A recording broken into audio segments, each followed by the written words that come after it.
Нұржан, не хабар? Аманшылық. Сен жауап бере алмайсың. Бірақ ауыз жауап қой. Не хабар деген мың сұрақты қамтуы мүмкін, бірақ аманшылық деген любой сұраққа жауап. Олай болса, кездер-ай деп айтатын жасқа келіп жеттім деп ойлайсың ба?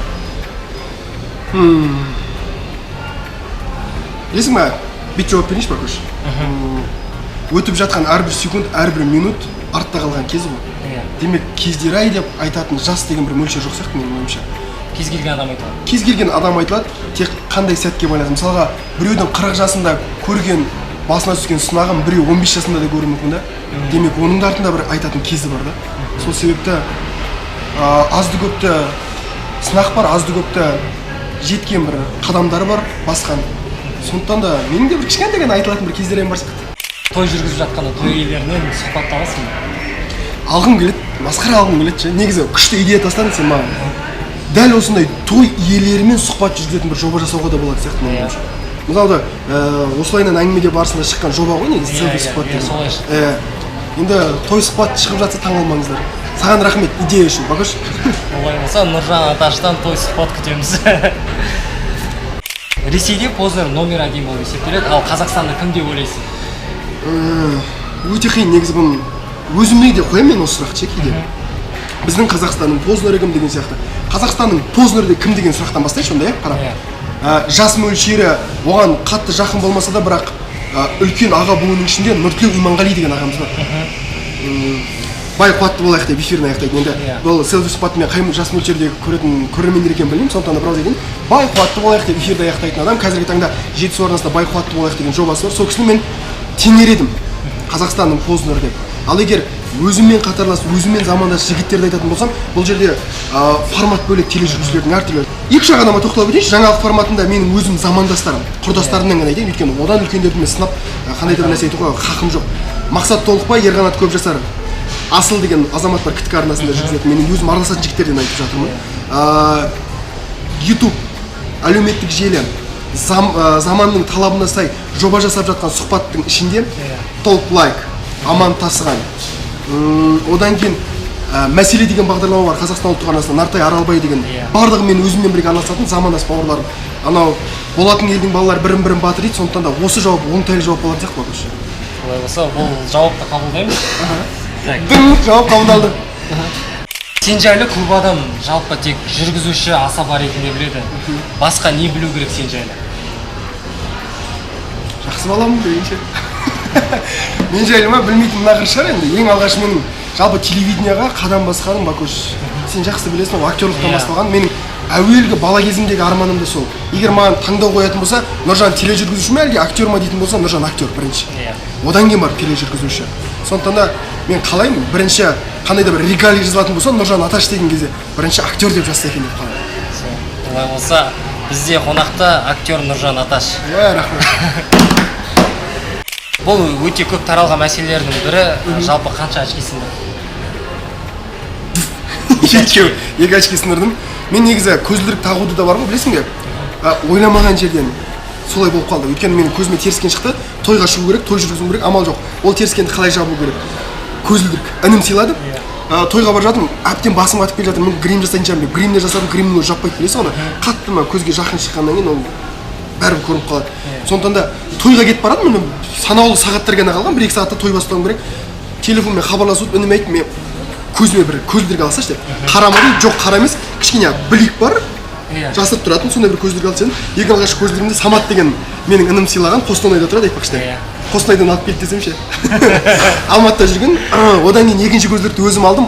Өйткені ол көзілдірікті тағып мен бірнеше селфи жасадым, жаңағыдай видео түсіремін Инстаграмға. Барлығы күшті жарса деген дей бастады. Одан кейін жаңағы әдетке айналып кетті. Өзімнің бір күнделік бір стилім сияқты болып қалды көзілдірік тағу. Стильге айналды кейіннен. Одан кейін бағдарлама жүргізіп бастаған кезде, айтпақшы ең алғаш тележүргізуші болып мен эфирге шыққан кезде көзілдірікпен шыққанмын. Ешқандай зрение жоқ? Жоқ, 0. Мен көз көруім өте жақсы. Солай. Сен жақсы көріп тұрмын.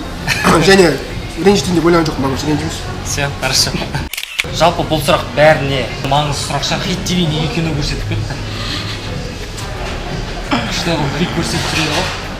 Негізі білесің ғой, Қазақстанда ең алғашқы бұл музыкалық телеарна еді. 20 жыл болды, білесің ба? 98 жылы құрылған Hit TV арнасы. 98, 2018, 20 жыл болды. 20 жыл бойы осы музыкалық телеарна барынша бір жаңа бағытқа өтудің жолдарын жасады. Соңғы 5 жылдықта өздерің байқаған шығарсыңдар. Соңғы 5 жылдықта басқа жаңағындай жобалар шығара бастады, басқа да нәрселер жасай бастады, бірақ дегенмен де әлі түбегейлі өзінің бір басқа арнасына түсе алмай жатыр. Шет жағасын айта кетейін, неге кино көрсетіп жатыр?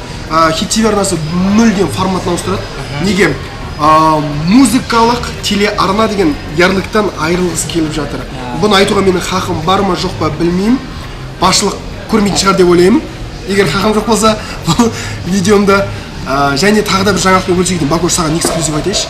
Hit TV арнасы 20 жыл бойы бір мекен-жайда орналасып келген болатын, бірақ сол 20 жыл бойы орналасқан мекен-жайын жуырда ауыстырамыз күзде. Түбегейлі, яғни ол көшет түбегейлі форматын ауыстырады. Яғни Алматыда қалады. Иә, тіпті Hit TV деген арна жоқ болып кетіп, аты басқа болуы да мүмкін. Олай болса, бірақ мен қалам. Жаңа арна күтеміз ғой. Жаңа арнада жаңа жүргізуші Нұржан Аташ. Құдай қаласа, иншалла, рахмет. Қалаудың қатысушылары қартайғанда кездері-ай деп айта ала ма?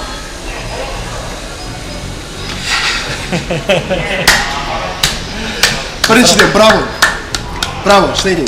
Өте күшті, бір әдемі, бүйтіп қойылған сұрақта бұл негізі. Кездері-аймен еще бүйтіп байланыстырып қойыпсыңдар. Редакторға респект. Сонымен деп құтылып кетіп болмайды. жауап қалай?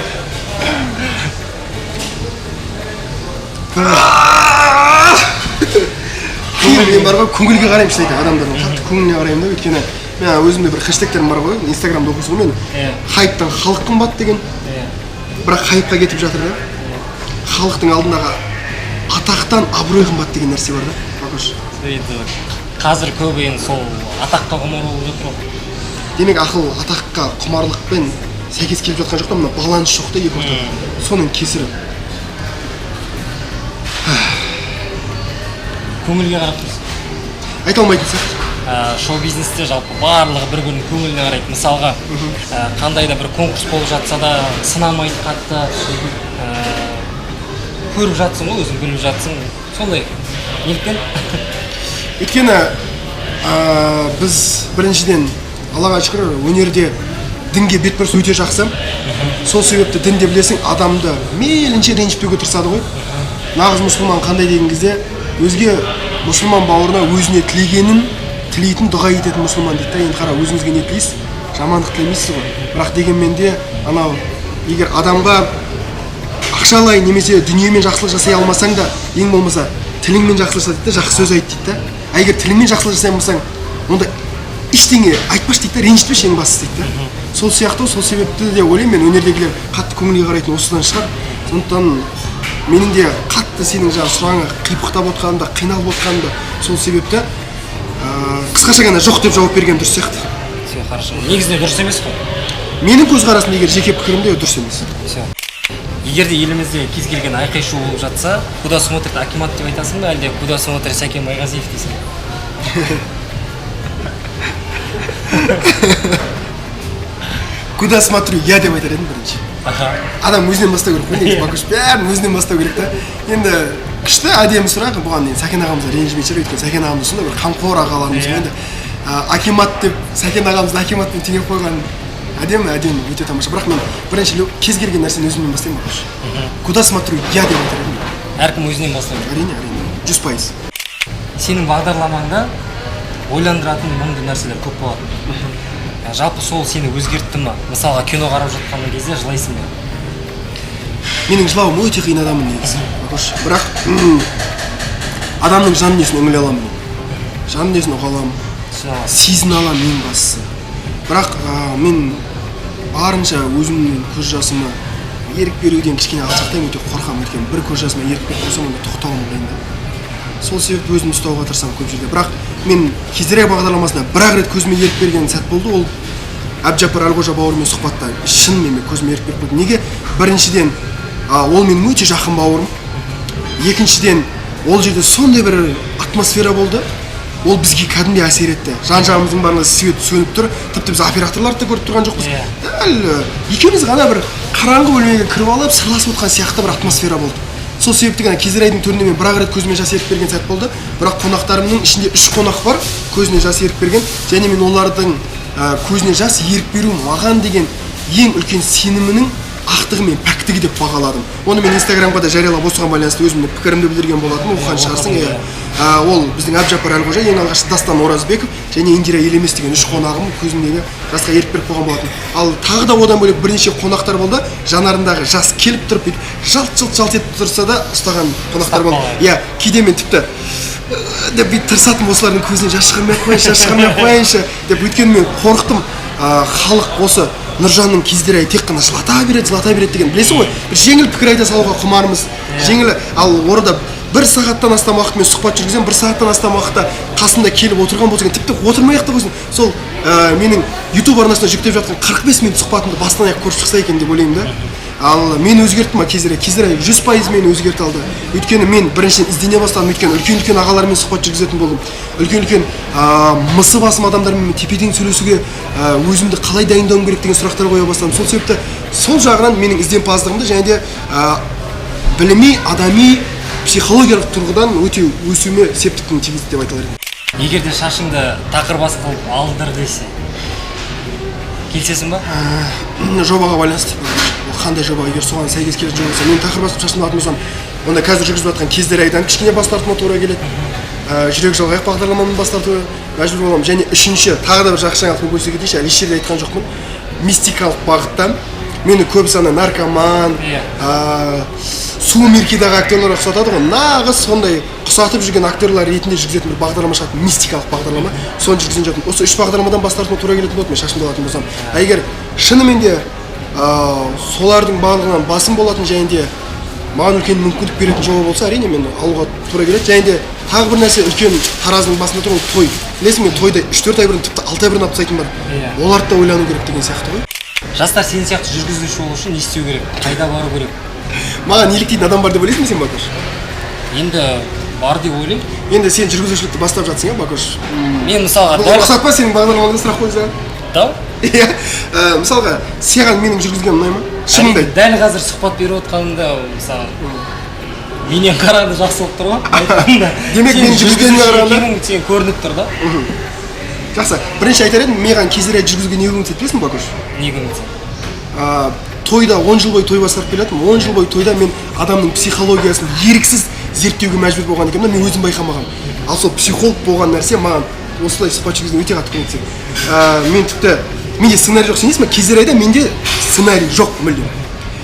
Менің редакторым бар, редакторымның жұмысы өте жеңіл, оған күшті. Ол ешқашан маған сұрақ дайындамайды.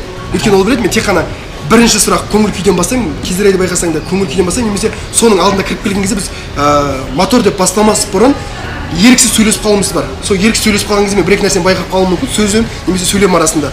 Содан сұхбатты бастаймын да, сол бір сұрақтан менің 45-50 минут 1 сағатқа дейінгі сұрақтарымның барлығы сол бір сұрақтан туындайды. Мен бір сұхбатта 10 сұрақ қоюым мүмкін, немесе бір сұхбатта 30 сұрақ қоюым мүмкін, барлығы бірақ сұрақтан туындайды, сенесің бе? Сол үшін маған көмектесетін егер сұрақ болса, маған психология көмектеседі. Енді жалпы жастарға қандай кеңес бересің? Қайда бару керек? Кіммен сөйлесу керек? Не істеу керек? Бірақ нәрсе керек, ізденімпаздық, оқу керек, тілді дамыту керек. Өйткені жүргізуші ойын толық жеткізе алу керек, 100%-ға.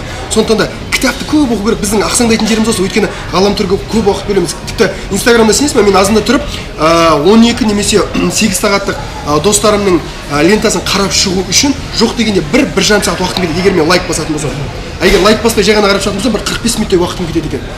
Ал көрдің ба? Сондай нәрсе бір қарап шығамыз, одан бөлек интересный деген нәрсе бар, соған кіріп кетемін. Одан кейін ВКонтакте кіреміз, Фейсбукқа кіреміз, Ютубқа кіреміз. Сонда ол әшейін бір күндік 16 сағат, егер 8 сағат ұйықтайтын болса, 16 сағат жүретін уақытының еріксіз 4-5 сағатын әшейін мына ғаламторға өлтіреді. Егер сол 4-5 сағат мысалы 100% кепілдік беремін, кітапқа өткізетін 5 сағатта демей қойшы, қинамай қойын жастар. 1 сағат күніне кітапқа уақыт бөлетін болса, 30 күнде сол адаммен бар ғой, тірідей эксперимент жасап көріңіздерші. 1 ай бұрын кітап оқымас бұрын 1 сағаттан кітап оқыр алдындағы адамның сөйлеген сөйлемі, жай ғана бір сөзді беріңіз, оқысын да соның мазмұнын айтып берсін. Одан кейін 30 күннен кейін дәл сол сөзді қайтып беріңіз, жаңағы кітаптағы мазмұнның кіріспесін. Соны қалай айтып береді екен салыстырыңызшы, 100% гарантия беремін. 180 градуста өзгешелік байқайсыз. Сондықтан да бірінші кітаптан бастау керек болады. Мен танымал адамдардың аттарын айтамын. Сол бірден саған не ойыңа келеді, сол айту керексің, ассоциация былай айтқанда. Қайрат Нұртас. Мегахит. Ерке Есмахан. Жоқ. Тимур Балымбетов. Гакку. Тимати. Black Star. Молданазар. Қиын, иә? Молданазар дегенде менің басыма бірден не келеді білесің ба? Ана бейнебаянда бүйтіп бала құлайтын бар ғой. Сол құлағанша менің көзімде сол кадр тұрады. 91. Қате. Қате. Уәлібек. Ұйықталады екен да. Роза Рымбаева. Алия. Тұрсынбек Қабатов. Аха. Жанар Дугалова. Ол нағыз шығармашылық. Талант. Олай болса біздің селфи сұхбаттың көрермендеріне өзің тілегін айта кетсең. Алла баршамыздың басымызға берген бақ бар, және де өмірлік жол бар. Бірақ өзгелердің өмірлік жолына қызығамын деп өзіңіздің жолыңыздан адасып қалмаңыз. Тамаша. Рахмет баршаға. Рахмет Нұржан. Бакош, саған рахмет. Селфи сұхбатыңа қонақ қылып шақырғаныңа.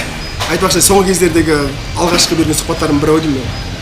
Тамаша, рахмет сізге уақыт бөліп келгеніңе. Өте керемет болды. 2 рет жаздық. 2 дубль жаздық, иә. Ол менің кесірімнен емес, мына Бакоштың кесірінен. Бакоштың да емес. Камераның кесірінен. Все, жақсы.